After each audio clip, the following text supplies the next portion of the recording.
I'll do the presentation in English. Feel free to ask question in French if you want.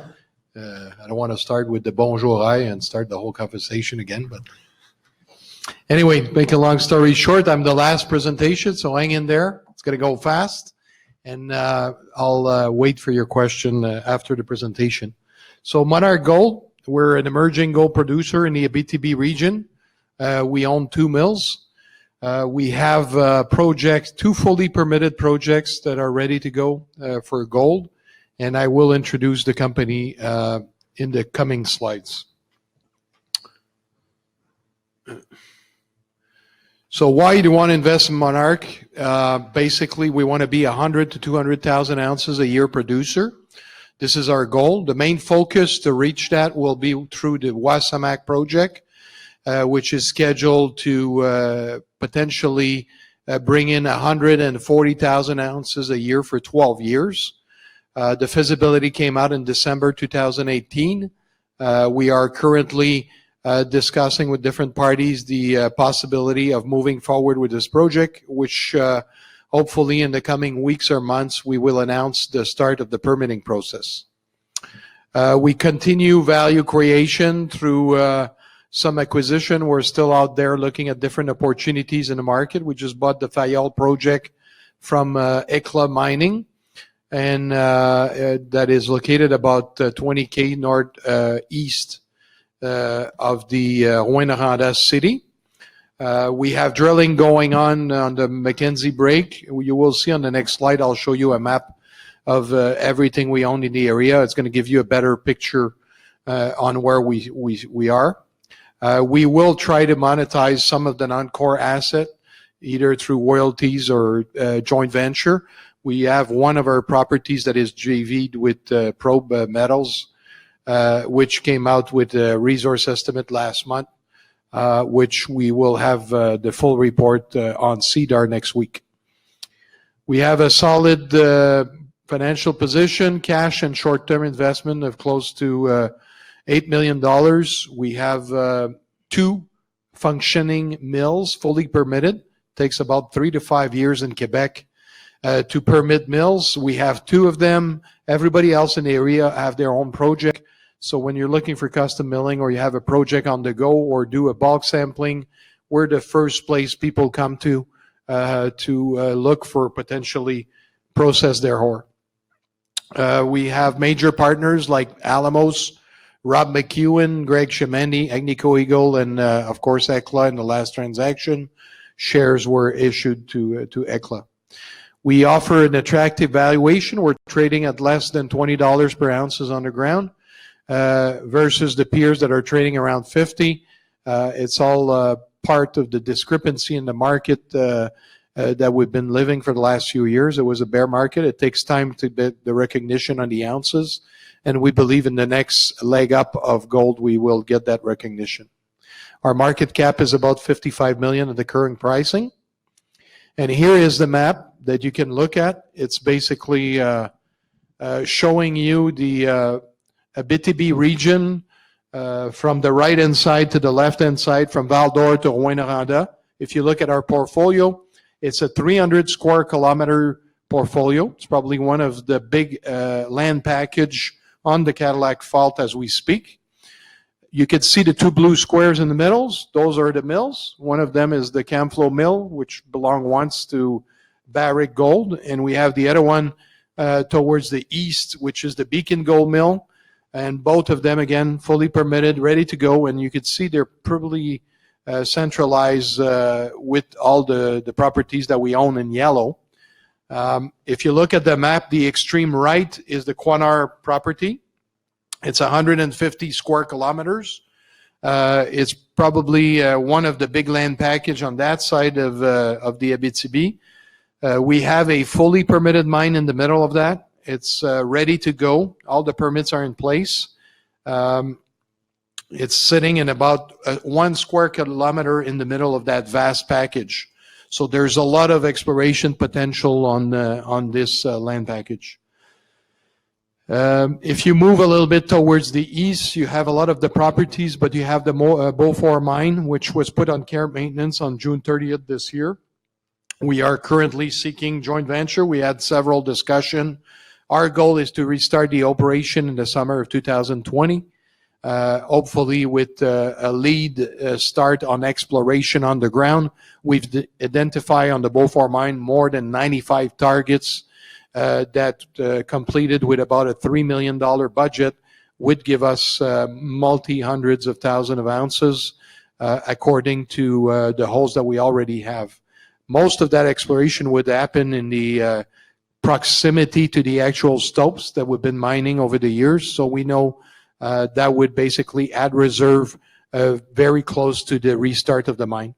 When we put it on care maintenance on June 30th, gold was on the beginning of a rally, the summer rally that we know today, that happened today.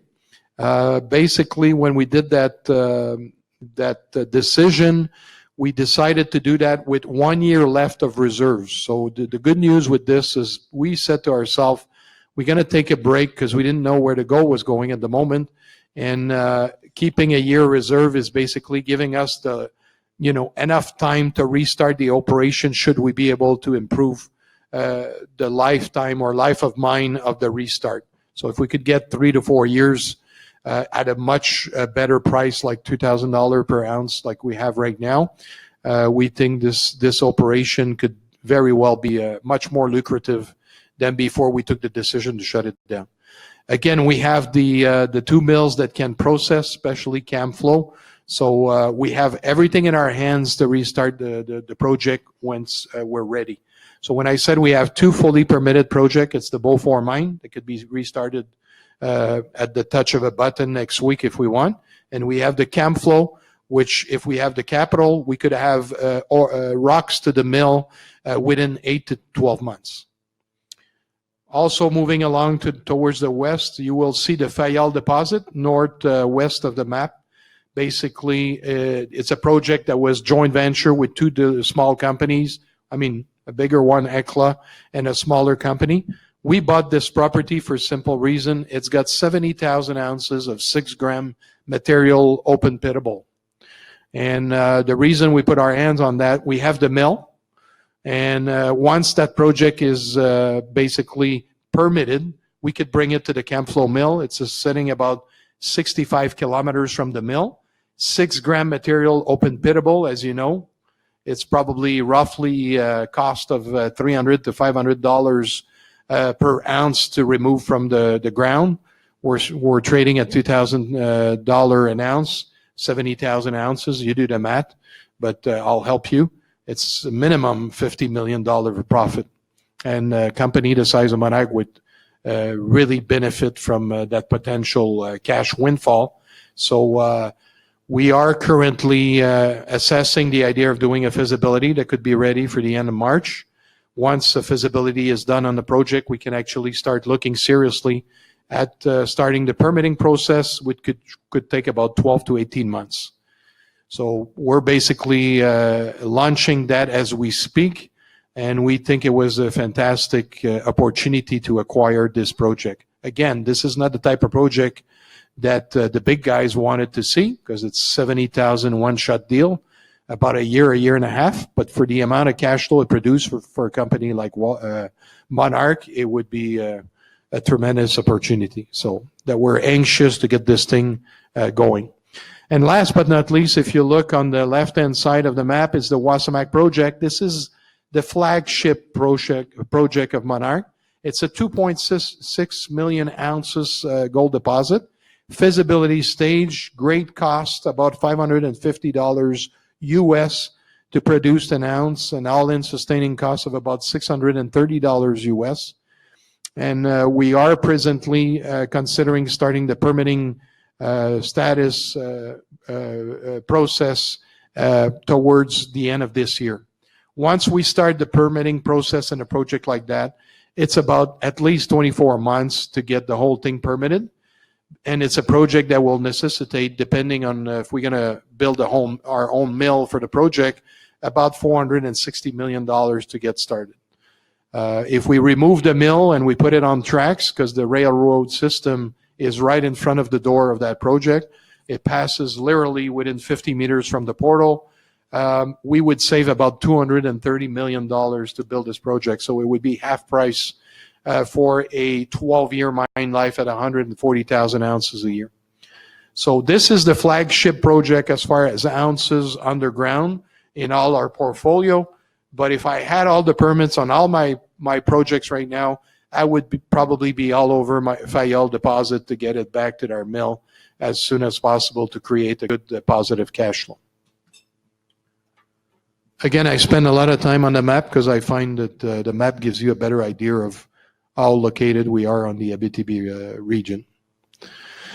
This is some, you can see on the right-hand side, those are pictures from the feasibility of Wasa Mac. You could see the underground layout of the ore body. You could see the mill facility in a 3D imagery. It's not built yet, but it gives you an idea what it would look like. And finally, the last slide at the bottom is the railveyor technology, which is a system we want to use to bring back the ore to surface. It's been done in many places, including Goldex in Abitibi at the Agnico Eagle deposit. The railveyor is being used to bring back ore to the shaft at Goldex Deep. And we want to use the same system, but all the way to surface, where they're going to bring the mineralized, the ore back next to the mill or the train, depending on the final solution on the way we're going to process the ore. So the big highlights are there. Just to give you an idea, people don't realize when you have a 90-day rally in the price of gold, people don't adjust all the valuation on each project. But just to give you an idea, we have a $522 million NPV on that project. And as we speak at $2,000, this number would be closer to $850 million. Every time gold goes up $100, this project goes up $100 million in NPV. So sometimes people look at our company, I can tell you it's extremely undervalued, and it's a matter of time before the junior sector start kicking in and catching up to the big guys.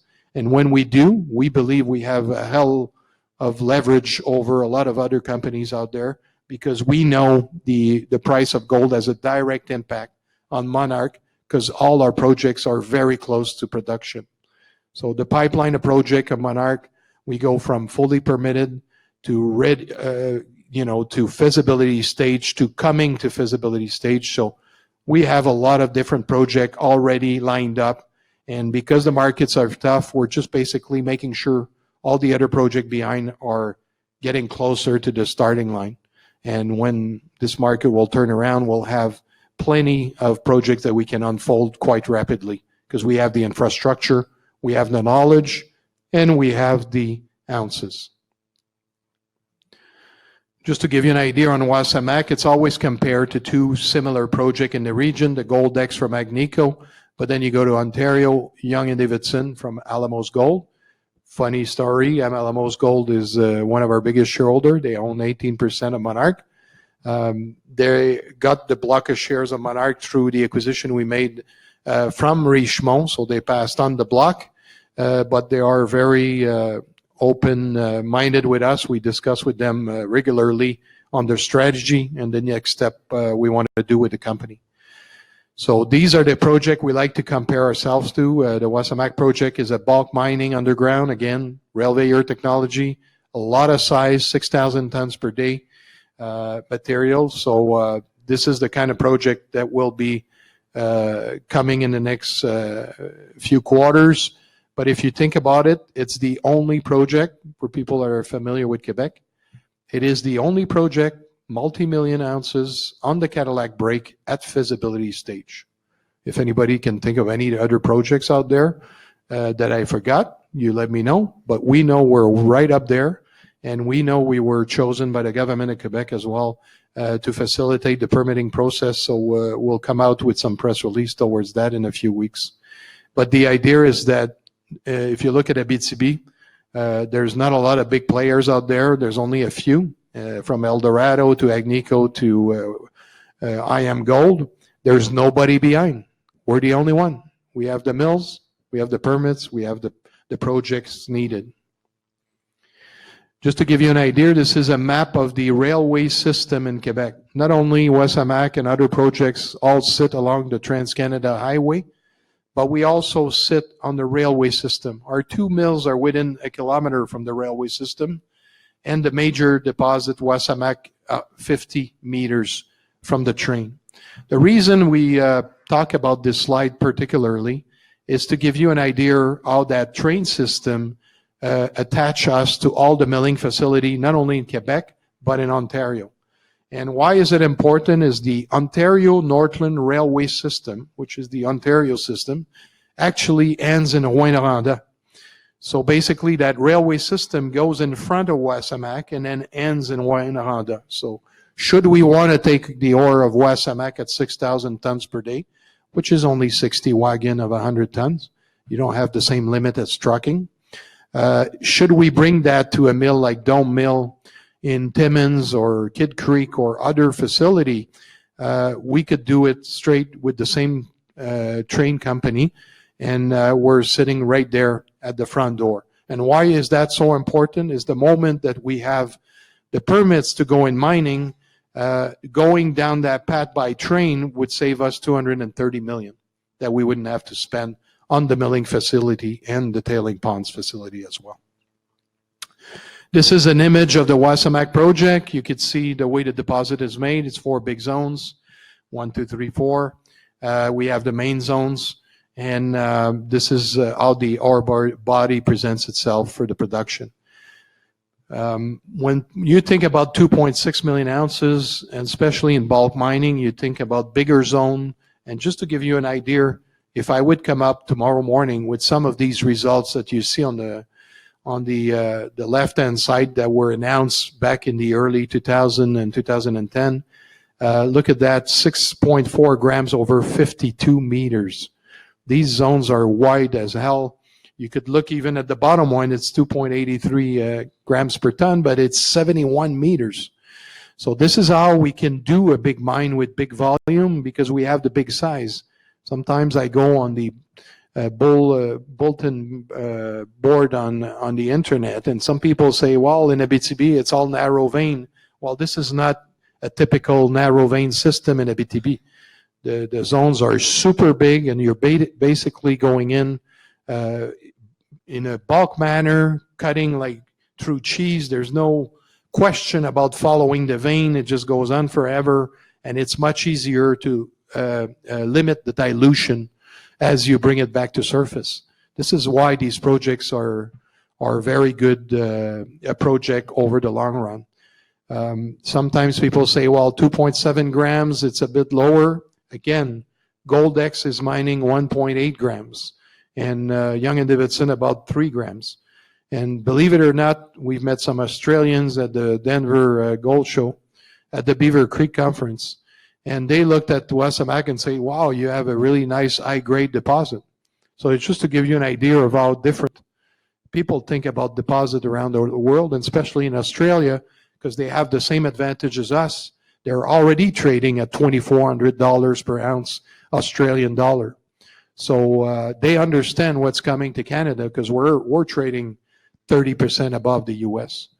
So these are just all these intersect, gives you an idea why this deposit is a good deposit. The geology is there, the bulkness of it. So this project will see the light of day. We just don't know which day it's going to be. So basically, this is the production schedule over the 12-year mine life.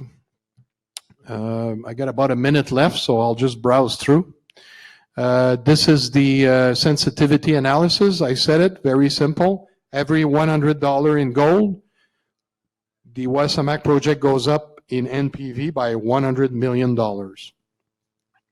Right there is sitting at 800 million, roughly. So we have a strong asset base, Camflo, Beacon, Gold Mill, 2 mills, just the rebuild value of these 2 mills, and we're not even talking about permitting here. Just the rebuild value of these 2 mills, should they go, they would have a fire overnight. It's probably the same price it would take to buy the whole company. Our market cap is sitting at $70 million. The 2 mills combined to rebuild with permittings and everything would be in excess of $70 million. So when you invest in Monarch, just remember that the steel that we have behind us is justifying the current market price. So We just need a little bit of help with the gold price and the trickle-down effect from the big guys from this summer rally, and that's going to give us a much better value. Again, a lot of advanced gold project. We've been through them.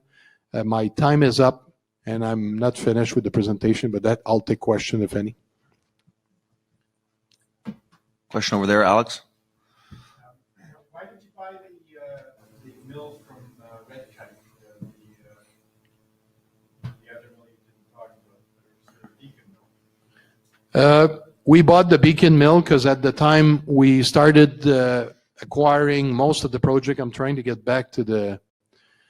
You can't go backward, can you? Yeah, the red button. Yeah, it doesn't work.